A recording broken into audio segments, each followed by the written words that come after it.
boa tarde, boa noite, que coisa boa, tá de volta, vamos todo mundo junto para o terceiro período, vamos que vamos começar esse segundo semestre agora, trabalhar um pouquinho de geometria espacial.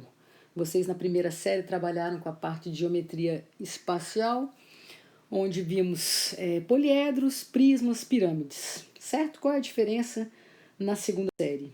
Na segunda série, a gente vai trabalhar com o que a gente chama de corpos redondos, ok? Então, os nossos sólidos serão sólidos, né? Onde a nossa base será justamente o quê? Aí você fala assim, professora, qual vai ser? O que vai ser a nossa base? Um círculo. E você sabe tudo de círculo, gente. Enquanto os poliedros que nós trabalhamos ano passado, a gente tinha as bases sendo polígonos como um triângulo, um quadrado, um hexágono, um trapézio. Agora os corpos redondos, as bases serão sempre quem? Círculos. E o que você tem que saber do círculo? Professora, do círculo da circunferência. O comprimento, 2πr, e a área, πr ao quadrado. Beleza? Então, olha só o que eu botei como observação aqui, para você perceber. Eu fiz alguns sólidos, né, e mostrei o que a gente chama de corpos redondos e poliedros. Se em algum dos cortes é possível obter um círculo, então o sólido é denominado corpo redondo. Se em todos os cortes obtemos uma superfície poligonal, um polígonozinho, então o sólido é determinado um poliedro. Tudo bem? Isso aqui só para você fazer aquele link com a primeira série, né? Na sua cabecinha dá o start com a primeira série, ok? Então vamos seguir, bora lá.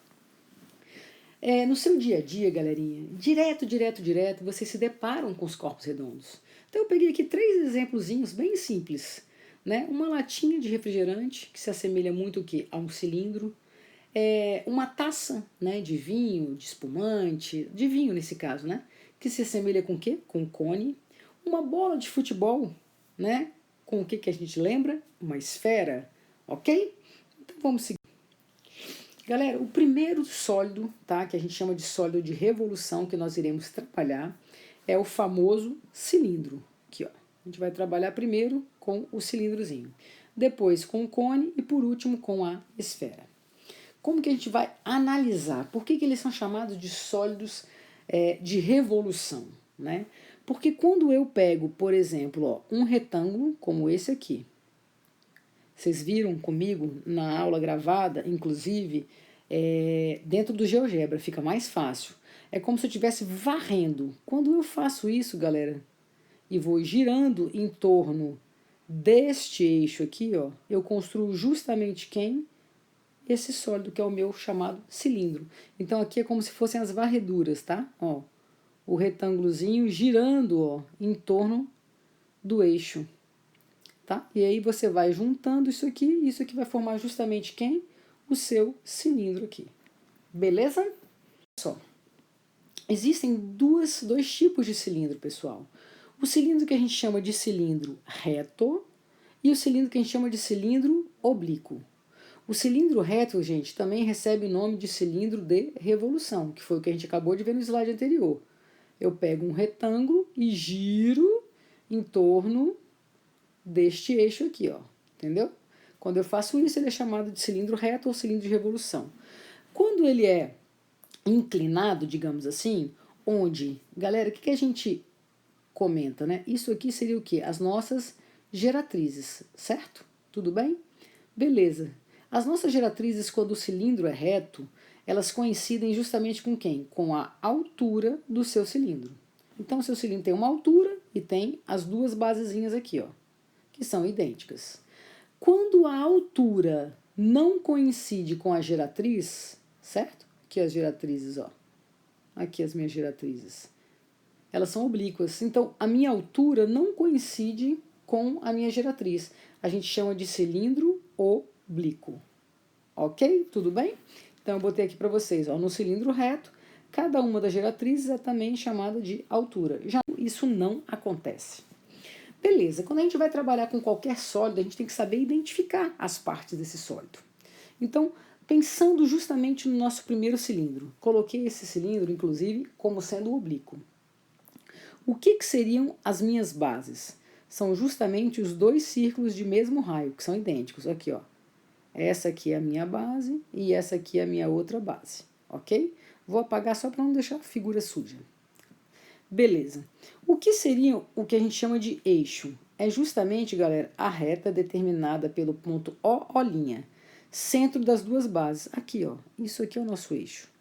Lembra que eu falei para vocês, ó, que você tinha um retângulo girando em torno justamente desse eixo? E aí eu formava o meu cilindro reto? Beleza.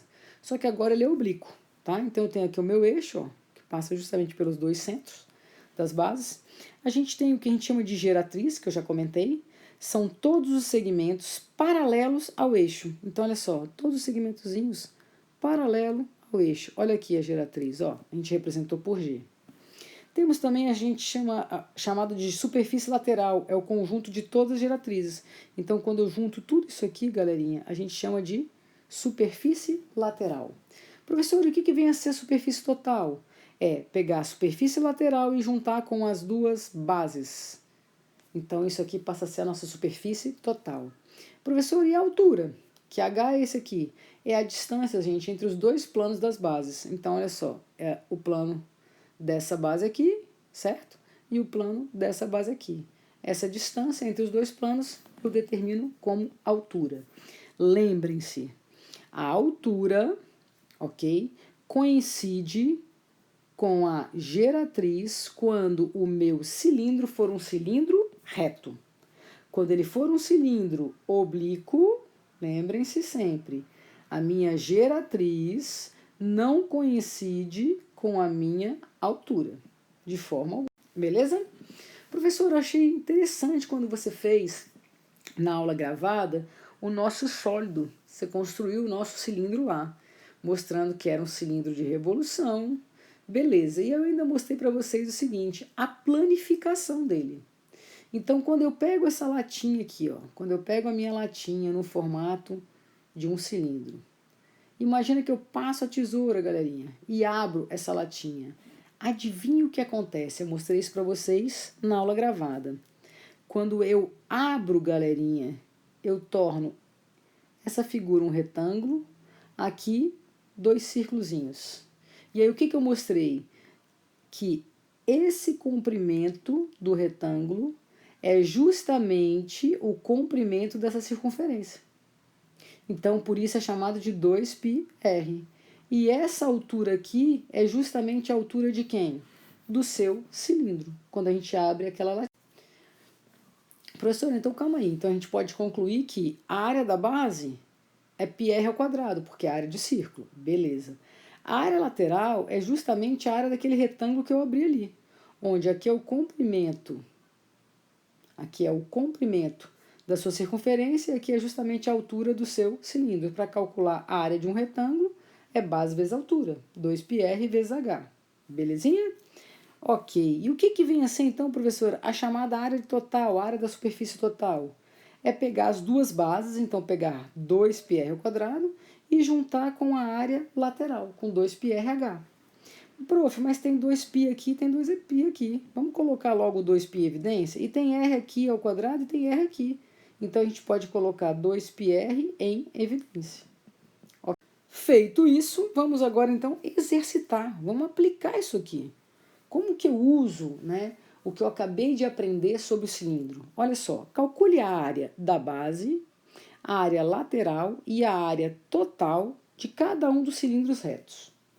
Professora, eu sei então que isso aqui é a minha altura, eu sei que isso aqui é o diâmetro da minha base, então eu sei que o meu raio vale quanto? Apenas 1 centímetro. E aí ele quer que eu calcule a área da base. Prof, a área da base, vamos botar assim, ó, AB, é a área de um círculo, π vezes r ao quadrado. Então vai ser quanto, professora? Π. Como está em centímetros, centímetros quadrados. Ok? A área lateral, quando a gente abre essa latinha, a gente sabe que a gente vai ter justamente quem? Um retângulo, onde aqui o comprimento é 2πr e a altura h. Se eu já sei que a altura vale 3 e que o raio vale 1, então eu sei que o comprimento aqui é 2π1, ou seja, 2π. Então eu sei que a área lateral vai ser 2 vezes π vezes 3. Ah, professor, então isso aqui vai ser 6π, o que mesmo? Centímetros quadrados. Tranquilo? Consequentemente, a área total tem que lembrar, eu tenho duas bases. Então, vão ser duas áreas das bases mais a área lateral. Se a minha área da base deu π, então 2 vezes π, 2π. Se a minha área lateral deu 6π, 6π. Adivinha quanto dá 2π mais 6π? Ah, prof, muito fácil, 8π. Tudo bem? Tranquilo para todos vocês? Viu como o cilindro é muito tranquilo, pessoal? Por quê? Porque a base não muda. Quando você estava na primeira série, trabalhando com prismas, pirâmides, a base, cada hora, era um polígono diferente. Uma hora era um quadrado, outra hora era um triângulo equilátero, em outro momento era um trapézio, e assim por diante. Aqui, a minha base sempre é um círculo. Fica mais tranquilo. Olha aqui, segundo exemplozinho. Eu sei que aqui, ó, a minha altura vale 4, que o raio, nesse caso, se o diâmetro é 4, vale 2, beleza? E aí ele me pede a mesma coisa. Área da base, prof. Vamos só recordar. Π vezes o raio ao quadrado. Então, vai ser π vezes 2 ao quadrado, ou seja, 4π centímetros quadrados. Tranquilo? Área lateral. Eu já sei de novo que é o comprimento, aqui ó, 2πr, vezes a altura. Então, vai ser 2 vezes π. Quem é o meu raio? 2. Quem é a minha altura? 4. 4 vezes 4, 16 π centímetros quadrados. Tudo bem? E a área total são duas bases, ó, porque eu tenho a base de cima e a base de baixo. Então, é o dobro de 4π mais a área lateral, que é 16π. O dobro de 4π são 8π, mais 16π, ou seja, 24π centímetros quadrados. Prof, tô adorando essa matéria, é facinho, facinho. Olha o que eu queria mostrar para vocês. Quando eu falei para vocês, usando o GeoGebra, que o cilindro é um sólido de revolução, olha só, dado um retângulo de dimensões 3 e 5, você concorda então que eu posso ter um retângulo assim, ó? Só para mostrar para vocês. 3 por 5. Mas eu posso ter um retângulo assim, ó. Só para mostrar para vocês aqui, ó. 3 por 5. Tudo bem? Se eu vou girar, galera, em torno desse eixo aqui, ó. Se eu vou girar em torno desse eixo, olha o que vai acontecer quando eu girar. Eu vou ter 3 para cá também e vou ter 5 aqui para cima. Certo? Então, eu tenho que aqui é 5. Tudo bem? Em compensação, quando eu giro aqui, ó, olha o que passa a ser meu raio, 5, e olha o que passa a ser minha altura, 3. Aí vem a pergunta, o questionamento. Será que existe, né, alguma diferença, professora, com relação à área lateral e à área total? Se eu fizer em torno, né, em torno de 5 ou em torno de 3? Bora lá. Ó, no primeiro, a área da base vai ser π vezes o raio, que no caso é 3, ao quadrado. Então, a área da base, vou chamar de base 1, vale 9π. Olha, em compensação, se fosse no meu segundo exemplo aqui, ó, girando em torno, na verdade, do 3. Ah, professor, então vai ser π vezes, quem é o meu raio? 5 ao quadrado. Olha só o que já dá de área da base, gente. 25π. Olha a área lateral, galerinha. 2 vezes π vezes o raio vezes a altura. 2 vezes 5, 10. 10 vezes 3, 30π. Tudo bem, prof. A área lateral, se for agora no segundo caso, 2 vezes π vezes o raio, que é 5, vezes a altura, que é 3. Prof, deu a mesma coisa.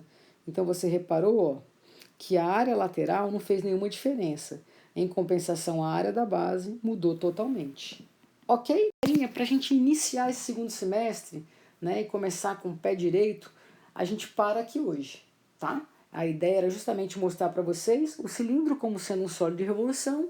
A nossa aula gravada apresenta justamente esse mesmo cilindro utilizando o quê? O recurso GeoGebra, tá? Para vocês visualizarem a construção dessa figura. Beleza? Um beijo grande e até a próxima!